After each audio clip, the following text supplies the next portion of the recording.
आप पानी वेस्ट कर रहे हैं, आप समय का नुकसान कर रहे हैं। और इसके साथ साथ एक चीज और मैं बताऊं, अगर आइस प्लांट के ऊपर जमी हुई है तो वो जो है प्लांट में जो अभी कम सैप होता है, हालांकि जो कम सैप है वो भी फ्रीज है, और वो अगर फ्रीज होगा तो फिर उससे जो है प्लांट को इंजरी होगी, जिसको विंटर इंजरी कहते हैं। आजकल आपने सोशल मीडिया के ऊपर देखा होगा, बहुत सारे लोग अपने ऑर्चर्ड के ऊपर रात में फॉगर्स या स्प्रिंकलर्स ऑन कर देते हैं, जिससे कि फ्रीजिंग पॉइंट होने के कारण वो पानी जो है पौधों के ऊपर में जम जाता है। और बहुत सारे लोग जो है आजकल इस प्रैक्टिस को अपना रहे हैं। ऐसे में हमें भी बहुत सारे लोग ये पूछ रहे हैं कि आप इसके ऊपर हमें कुछ बताइए, ये फायदेमंद है या नुकसानदायक है, करना चाहिए या नहीं करना चाहिए। तो देखिए, करना है या नहीं करना है वो आपकी इच्छा है, लेकिन मैं अपना पॉइंट बताऊंगा और साइंटिफिक पॉइंट बताऊंगा कि आखिर पानी अगर आपने रात को छिड़का है प्लांट के ऊपर, उसका आपको क्या फायदा होना है, नुकसान क्या उससे होना है। दोस्तों, इससे पहले कि हम इसके बारे में समझें कि इस चीज से फायदा होगा या नुकसान, पहले हमें यह समझना है कि लोग आखिर ये आइस प्लांट्स के ऊपर क्यों जमा रहे हैं। देखिए, सभी के माइंड में यह है कि पौधे को चिलिंग आवर्स चाहिए,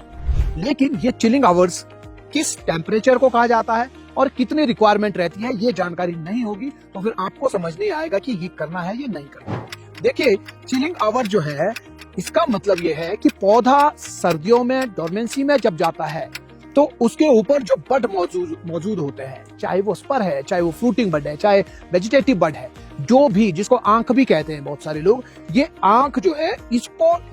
जो है चिलिंग आवर्स की जरूरत होती है। चिलिंग आवर क्या है? चिलिंग आवर 0 डिग्री से लेकर के 7 डिग्री तक के बीच का जो तापमान है, इवन की कई बार जो है ये 7 डिग्री से थोड़ा सा ऊपर 7.5 डिग्री के आसपास का जो टेम्परेचर है वो भी जो है इसमें कैलकुलेट होता है। तो दोस्तों, अगर तापमान 0 से 7 डिग्री है आपके बगीचे में, तो इसका मतलब है कि चिलिंग आवर्स जो है वो कैलकुलेट हो रहे हैं, पौधे के ऊपर जो बर्ड्स मौजूद है उनको चिलिंग आवर्स रिसीव हो रही है, मिल रहे हैं। तो ऐसे में 0 से 7 डिग्री टेम्परेचर और अगर होगा, सिर्फ यही उसका चिलिंग आवर में कैलकुलेट होता है। 7 डिग्री से ऊपर या 0 डिग्री से नीचे है तो वो जो है इसमें कैलकुलेट नहीं हो। जैसे मैं आज ही सुबह देख रहा था, मेरा घर जो है 6400 फीट पर है और मैंने सुबह देखा 10 बजे टेम्परेचर, तो 10 बजे जो है 4.5 डिग्री टेम्परेचर था। तो इसका मतलब अगर 10 बजे 4.5 डिग्री है, कितना है, 7 डिग्री से नीचे है, तो मतलब 10 बजे तक भी चिलिंग आवर्स है, 10 बजे तक भी। और ये 4.5 से फिर धीरे धीरे 5 होगा, 5.5 होगा, 6 होगा, जैसे जैसे समय ऊपर जाएगा। तो 24 घंटों में कितने समय तक ये 0 से नीचे टेम्परेचर रहा है और कितने घंटों में 0 to 7 डिग्री रहा है।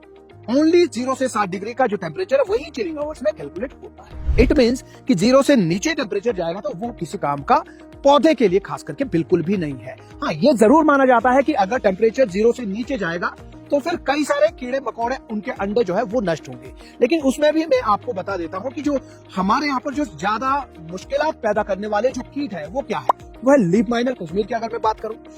सेंजोस्केल है, वुली एप्पल एफिड है और बोरर्स है, चाहे वो फ्रूट बोरर हो चाहे रूट बोरर हो, यही हमारे यहाँ पर ज्यादा नुकसान करने वाले हैं, या माइट है। लेकिन इनके मरने की अगर बात करें कि कितनी डिग्री पे मरे, ये सभी जो है 0 डिग्री के लिए बने हुए हैं, क्योंकि टेम्परेट जोन में होते हैं ये। अब बात ये आती है कि जब हम इसके ऊपर पानी छिड़कते हैं और वो जो है बर्फ में वो कन्वर्ट हो जाता है, आइस में वो कन्वर्ट हो जाता है, तो उससे क्या?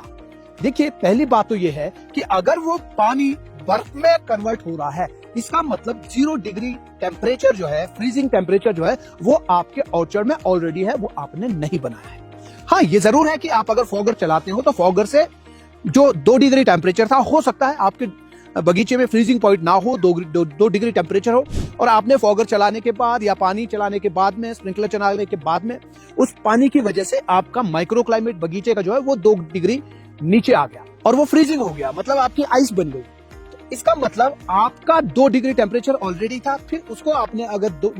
नीचे किया है, 0 पे लाया, फ्रीजिंग पे लाया, उससे आपको कोई फायदा नहीं मिला है, क्योंकि चिलिंग आवर्स तो ऑलरेडी है, वो तो 7 डिग्री से नीचे चाहिए ना। तो आजकल जो है वो chilling hours already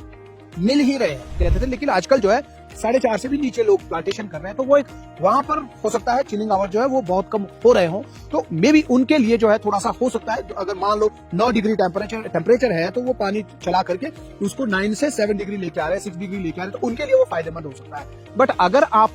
5 degree, 4 degree, 3 degree इसमें आप जो है, और फ्रीजिंग पॉइंट ऑलरेडी है, उसमें आप अगर स्प्रिंकलर और वो चला रहे, फॉगर चला रहे, तो उससे जो है आपको पहली चीज कोई फायदा नहीं है, आप समय का नुकसान कर रहे हैं और आप पानी वेस्ट कर रहे हैं। इसके साथ साथ एक चीज और मैं बताऊं, अगर आइस प्लांट के ऊपर जमी हुई है तो वो जो है प्लांट में जो अभी कम सैप होता है, हालांकि जो कम सैप है वो भी फ्रीज होगा, और वो अगर फ्रीज होगा तो फिर उससे जो है प्लांट को इंजरी होगी, जिसको विंटर इंजरी कहते हैं। अब यहाँ अब बात आती है कि चिलिंग आवर्स पूरा करने के लिए फिर हमारे पास टेक्निक क्या है। देखिए, ये वाली टेक्निक नहीं है। अगर आपके दिक्कत आ रही है, चिलिंग आवर्स पूरे नहीं हो रहे हैं, तो उसके लिए ये टेक्निक है कि आपको लो चिल वेराइटीज अपने इलाके में लगानी है।